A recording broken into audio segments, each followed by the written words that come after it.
Chapters 9 and 10 are about objectification. However, objectification was defined in various ways by different theorists.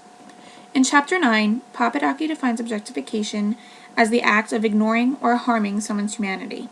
For Nussbaum, not all objectification is negative, and she has 7 forms. Instrumental objectification would be treating someone as a tool for personal gain. Fungibility would be treating someone as an interchangeable being, usually when it comes to sex. This happens when a person is used for sex, being viewed as just another body or another name to a list, rather than someone you actually know and care about. Objectification also occurs when someone's subjectivity and autonomy are taken away, being their humanity would be being ignored. These are just a few of the 7 forms, but I feel they are some of the most important ones. Chapter 10 is also about objectification. Cortez and Taylor write about objectification of women when they analyze Vida Guerrera. Guerrera has received much attention for her looks, mainly known for having a voluptuous body. The media objectifies women all the time, and we see women being exploited for their bodies, like J-Lo, Nicki Minaj, and Iggy Azalea. But the list goes on. These women can never be mentioned without the additional comments about their bodies. The media constantly objectifies women, and people are always judging women for how we look. In Chapter 2, Charles Mills compares black people to trash. When he literally uses the term black trash, he's saying black people are sinful, dirty, and evil beings.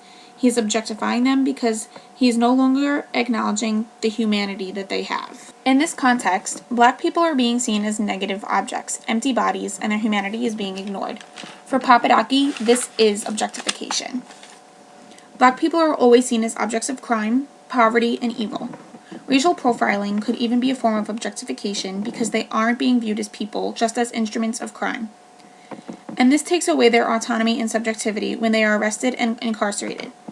White people experience this too when they are in prison, but blacks are objectified even when they aren't criminals all the time. Chapter 8 talks about many things, but one of the main points was self-deception. Keegan explains self-deception as an engaging in the expression of beliefs and actions that contradict your other beliefs and actions. Self-deception is also when you lie to yourself and believe something you know that isn't true. An example of this would be believing that someone likes you because you like them, even when you clearly know that they don't. I use this example a lot because it's very relatable and a pretty common occurrence. This brings me to the question, is objectification a form of self-deception? I think objectification is a form of self-deception. When black people are objectified in the form of racial profiling, they aren't being seen as humans. The cop who interrogates a black person, based on the fact that they are black, so it's highly probable that they have engaged in a crime, the cop is doing so because he strongly believes that black people are criminals. Even if this is an unconscious belief, he's acting on it.